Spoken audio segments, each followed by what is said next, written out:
So link working is essentially sitting in the middle of services with a client who's got lots going on and helping them to access the support that they need. So we become like a consistent sort of central point for that person whilst they get access to doctors, get access to benefits, get access to housing. But the work that we do is quite intensive, it's quite hands-on, so we will pick people up from appointments, take them to doctor's appointments, take them to drug treatment appointments, take them to collect methadone scripts, support them through housing interviews. So it's so much more than just signposting someone, because for this specific group of people, signposting is not effective. You need that intensive input in order to kind of make things stick and make sure that the places you refer people to, they're actually going to get a service from that's going to make sense to them and they're going to be able to make some progress.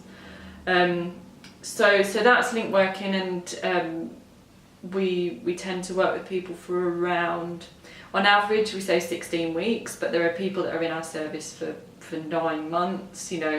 It's entirely led by the client, and we work at a pace that suits them. So typically people are in the service for sort of 4 months, but it could be a bit longer, it could be a lot less. And we work in partnership with the probation officer. So alongside all the work that we're doing, the probation officer will be doing offender specific work. But there's a real key to that partnership, because this client group sometimes struggle to engage with probation, they struggle to engage with any appointments. So it helps them to engage with their orders better, but it also helps them to be more focused on what work the offender manager wants to do with them. They might want to do some work with them around better relationships, and that might be specifically linked to the offence that's been committed on this order.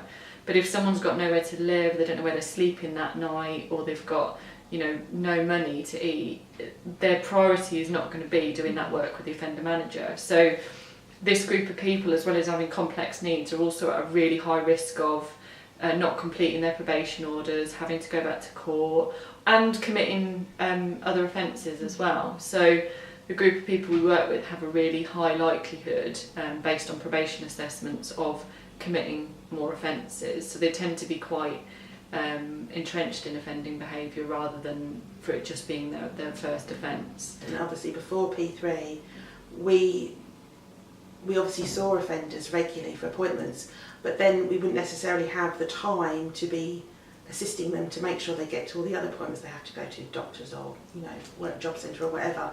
And obviously P3 being involved, they can assist people, or certainly encourage and remind people and sort of motivate people to make sure that they do go to those appointments. And that's one of the biggest differences, I think. And also I think some of the relationships that have been built up with the P3 link worker and the individual, definitely a different relationship to that with the offender manager. I think they sometimes perhaps get quite close to the P3 link worker in terms of what they disclose and talk about. I think not for everybody, but for some people, as the offender manager, there's that almost like higher level of formality there with the relationship. And I think P3 are good at knocking that down with people and being able to dig really deep with people in terms of their issues. That's always something I've noticed.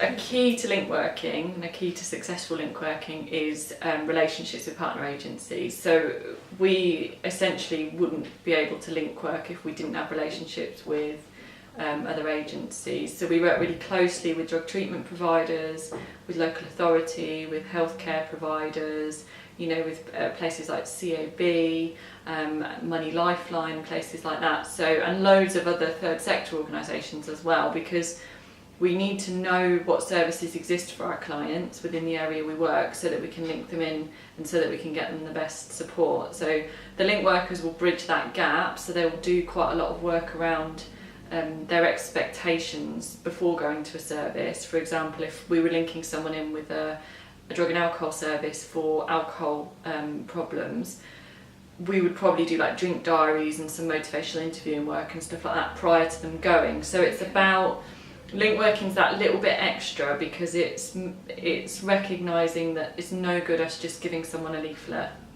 They won't go, they won't phone.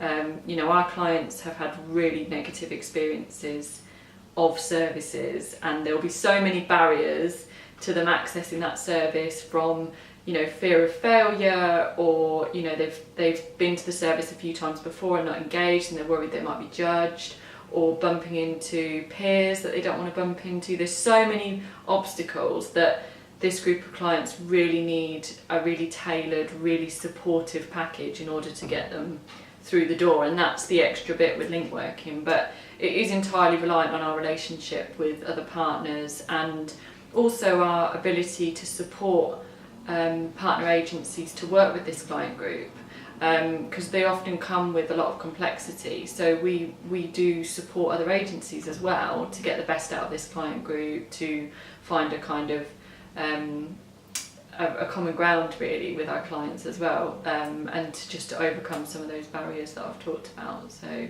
having them here in the office is brilliant, because obviously I sit on the first floor, they're on the ground floor. It's great, you know, we've only got one flight of stairs and I can go down and talk to them, and vice versa. Phone, email, popping in and out of their office to chat with them, and or leave messages with someone if I need to speak to somebody. It's informal, but it's fluid, and it's good because, you know, there is always somebody around, and I like the fact it's not a formal kind of process of communication. It's very much as and when we need to speak to each other about the cases or give updates or anything like that. So, and I like that.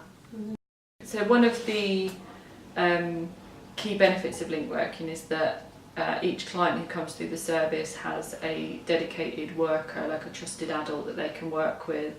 And we recognise that, you know, clients that have been through the criminal justice system, that may have spent quite a lot of time in custody, their experience of receiving support might not have been collaborative, and that they might have been ordered or mandated to do certain things or to access certain services.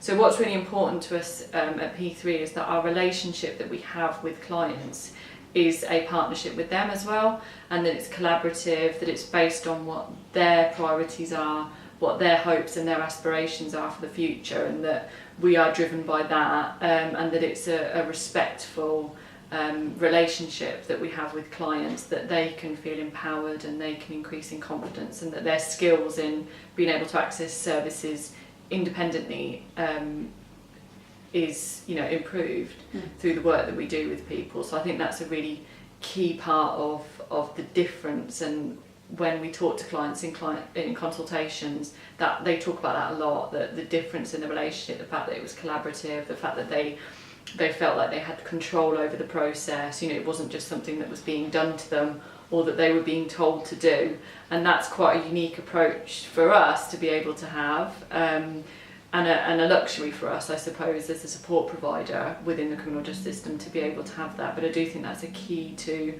the successful outcomes that we achieve, is that collaboration with clients and that mutual respect.